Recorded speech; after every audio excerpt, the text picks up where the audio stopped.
Hello, listeners. It's Gunter Swoboda here with some exciting news. We're on the lookout for sponsors to join us on our incredible journey with Inspire Change with Gunter. If your organization cares deeply about meaningful conversations around masculinity, self development, and mental health, we'd love to partner with you. Our podcast has a wonderful, dedicated audience committed to personal growth and positive social change. By sponsoring Inspire Change with Gunter, your brand will connect with listeners who truly value thoughtful discussion and support initiatives that promote real transformation. We're incredibly proud to be ranked number 1 in Australia and number 5 in the USA on FeedSpot's top men's mental health podcasts to listen and follow in 2024. With an average of 50,000 downloads per episode each week from listeners all around the world, our reach is significant and growing. For more information on how to become a sponsor, please reach out to Miranda Spigener-Sapon, our showrunner and executive producer. We'd love to explore how we can work together to inspire change. Now, thank you for your continued support, and let's keep inspiring change together. You're listening to Inspire Change, a broadcast that strives to educate, motivate, and empower men to challenge traditions of masculinity. To guide us through the intricacies and intersections of emotions, relationships, and male identity is renowned psychologist, author, and speaker Gunter Swoboda. This is Inspire Change. Before I begin the actual podcast, I would like to respectfully acknowledge the Gadigal people of the Eora Nation, who are the traditional custodians of the land on which I work. I would also like to pay my respects to their elders past and present. Welcome everybody to another episode of Inspire Change with Gunter. I'm your host. Welcome everybody to another episode of Inspire Change. I'm your host Gunter, and this is the podcast where we explore how to rethink masculinity, leadership, and our approach to the world. As I said, I'm your host Gunter. And today I want to critically explore, a topic that's often celebrated but rarely questioned, and that's ambition. Now, as you're aware, the last podcast was about aspiration. And so I decided to do this as a contrast, and I want you to think critically about what I'm going to be talking about and how I've put this together. So, ambition's often been painted as the fundamental cornerstone of success. It's the driver of innovation, progress, and personal achievement. Or at least that's what we're told. But what happens when ambition is left unchecked? What happens when the drive to achieve comes at the expense of our relationships, our communities, and even our mental health? So today I'm going to take a hard look at ambition, how it operates in groups, organizations, politics, and the hidden toll it takes on individuals and society. By the end of this episode, I hope you'll see ambition in a new light, and more importantly, understand how we can move towards healthier and more sustainable forms of motivation. So let's get down and dirty. So, ambition. It comes across as a double-edged sword. So let me define ambition as opposed to aspiration. Ambition, at its core, is the desire to achieve something, whether it's power, success, recognition, and in many ways, ambition appears to be a natural human drive. It pushes us to grow, create, and innovate. But like many things, ambition becomes harmful when it's unbalanced or misdirected. Now, let me come back to something very, very important here. I'm going to argue that ambition is not a natural drive, that this is something that is connected to our social development since the agricultural revolution. We have many cultures wherein ambition is not seen as a natural human trait. Now, let me stress, when ambition is focused solely on personal gain, it starts to undermine the very systems and relationships that support us. This is where ambition transforms from a motivator into a destructive force. So, what are some of the negative impacts? Well, let's start with groups. And let's examine how ambition shows up in groups. That might be a workplace, a family, a social circle. Ambition breeds competition. And while a little friendly competition can be healthy, unchecked ambition can turn collaboration into rivalry, into politics. In organisations, you see this play out when individuals are more concerned with climbing the ladder than with contributing to the team's success. People start hoarding information, undermining colleagues, and prioritising their own agendas over the group's goals. The result? A toxic culture where trust is eroded, creativity stalls, and people burn out. Let me give you an example. Think about a workplace where promotions are limited. If ambition drives everyone to fight for that one spot, collaboration becomes a casualty. Instead of working together, team members view each other as threats. Over time, this culture leads to high turnover and low morale, and also a lack of job satisfaction. So how does this operate in organisations then? Now, one way of looking at it is that in an organisation, ambition may mean the pursuit of profit over people. Ambition doesn't just impact individuals within organisations, it shapes the very structure of these organisations.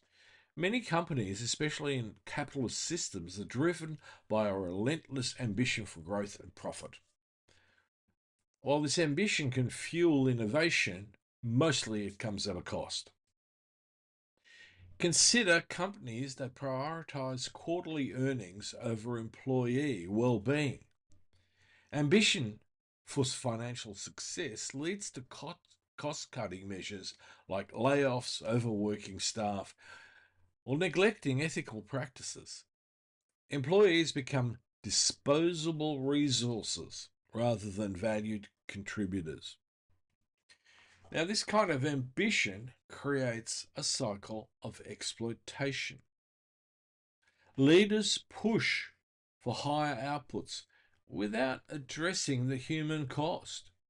Over time, this approach doesn't just harm employees, it harms the organisation itself. Burned out workers are less productive, they're less creative, and more likely to leave, taking their knowledge and skills with them. So what we're looking at in the people sphere is a reduced morale, is reduced job satisfaction, and reduced productivity, and ultimately turnover. So I want to really emphasize this. Now, in the bigger picture, organizations prioritizing ambition over sustainability risk collapsing under the weight of their own greed. They might achieve short-term success, but they sacrifice long-term stability and trust.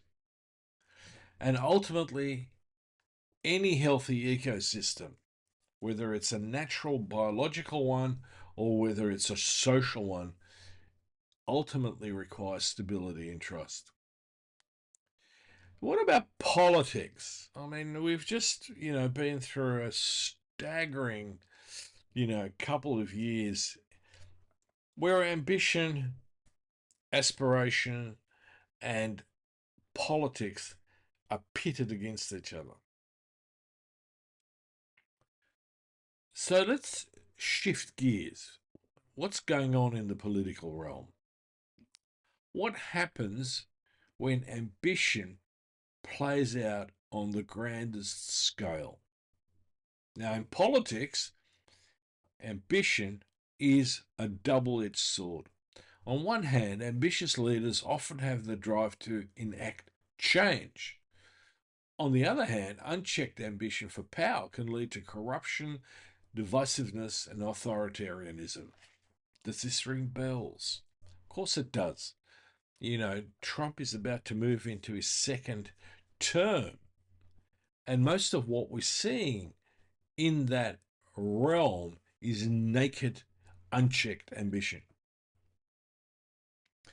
So a good example of this is when leaders prioritize their political careers over the well-being of their constituents. Their ambition drives them to manipulate systems, spread misinformation, and undermine democratic processes, all to hold on to power. The United States is currently embroiled in a big challenge: how to preserve the institutions and the relationship between the institutions that maintain democracy. The fear is that what is going to happen is that democracy in the United States is going to be replaced by authoritarianism. Another step is that we need to consider what ambition does, especially in politics, in the mindset of the players. All right. Now, again, we're seeing this play out, especially in the United States at the moment, where ambition creates a zero-sum mindset. Instead of focusing on collaboration and compromise, leaders view every issue as a battle that needs to be won. This leads to polarization, gridlock, and policies prioritizing short-term victories over long-term solutions. Now, this is taking place not just in the United States, but this is also being played out in front of our eyes in Australia. And the human cost is going to be great. Ambition-driven politics doesn't just harm institutions, it harms people. When leaders prioritize power over progress, the most vulnerable members of society are often the ones who suffer the most. The changes that are promoted in the sort of Trump zone, whether that be in the United States, in the UK, or in Australia, tend to damage those least fortunate in our society. You know, we're talking about removing, safety nets, taxing higher, except for the 1 to 5%, of course. So we're reducing the middle class, the very mainstay of a democratic society. So there is an obvious offshoot to this, and that is ambition takes its toll on mental health. So you might think that the ambitious person is untouched, but no, we're all affected. So let me zero in onto the individual level. Ambition, when it becomes all-consuming, absolutely damages our individual and collective mental health. When your self-worth is tied to achievement, you're constantly chasing the next goal. You push yourself harder and harder, telling yourself that happiness will come once you've achieved X, Y, or Z. But what happens when you get there? Most of the time, the satisfaction is fleeting, and the cycle starts all over again. So one of the consequences of this is that ambition leads to overwork. We hold up Musk, who says, I only sleep a few hours a day, and we hear this about other supposed leaders of the community. That's not a badge of honor. That is an illness if you need to overwork to get a sense of value. So burnout fundamentally leaves you feeling exhausted, disconnected, and most importantly, unable to enjoy the fruits of your labor. There's another consequence. Ambition can also feed feelings of inadequacy. When you constantly compare yourself to others or strive for perfection, you believe that you're never good enough. Now, some people then balance that out by using a narcissistic defense mechanism. That is, deep down in their soul, they're not feeling good enough, but they will absolutely tell everybody else how good they are in reality. Finally, ambition can isolate you from the people who matter most. And you know that one of my constant themes of the podcast is that connection is everything. When you're focused on climbing the ladder, the chances are that you're neglecting relationships with friends, family, and most importantly, yourself. I'll give you an example. I once worked with a guy who was a high-level executive. On paper, he had it all. A successful career, the huge house, and in his words, financial stability. But once we started looking behind the curtains, look behind the scenes, it turns out he was struggling. He was struggling with anxiety, insomnia, and a profound sense of emptiness. His ambition had driven him to the top, but it also had driven him away from the things that truly matter: his family, his health, and his sense of purpose. So we come to the point where we go, okay, how do we address the problem of ambition? So what do we do? The first point that I want to make connects this podcast with the previous one, and that is we need to shift from ambition to aspiration. As we discussed in previous episodes, aspiration is about aligning your actions with your values and purpose. Unlike ambition, which is often self-centered, aspiration focuses on contribution and connection. We also need to redefine our idea of success. Success does not have to mean climbing the highest mountain. It can mean living a life that aligns with your values, nurturing relationships, and contributing to your community, however big or small. We also need to embrace collaboration over competition. Ambition often pits us against one another.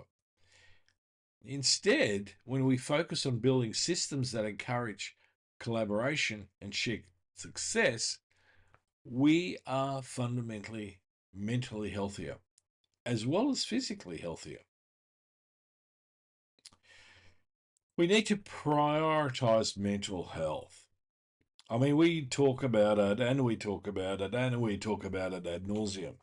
But the reality is very little has changed in our system that promotes sustainable mental health. And I'm not going to go into the details of this in this podcast. But when I tell you that we're actually only paying lip service to prioritizing mental health, take my word for it. So you need to recognize when your ambition is taking a toll on your well-being, both physically and mentally. Now, part of it means building routines that prioritize rest, self-care, and meaningful relationships. Now, if we put this into a corporate context, you can see that there's a slight problem with differing agendas. One of the ways to do this is to set boundaries at work to prevent overwork. and dedicate time to hobbies or activities that bring you joy. But when you're so fatigued that you can barely get out of bed in the morning, there's not a lot of joy to be had in that. Now, finally, one of the things that we need to do, and we're not very good at it, is hold leaders accountable. Whether that's in politics, in organizations, or in communities, we have to hold leaders accountable. And I'll give you an example of that.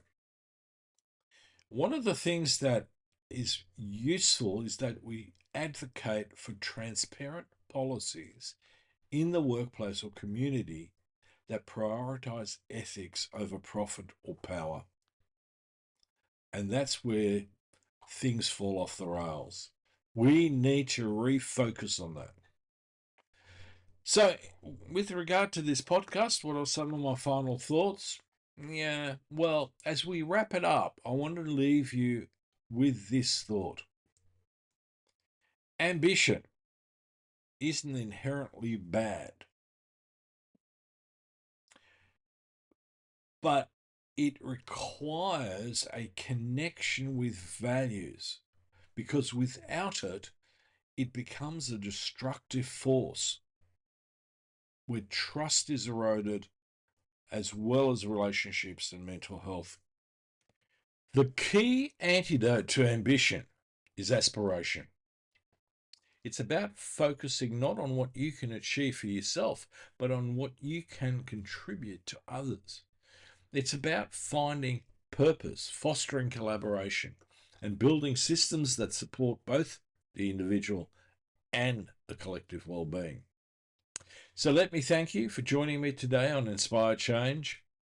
If this episode's resonated with you, share it with someone who might need to hear it.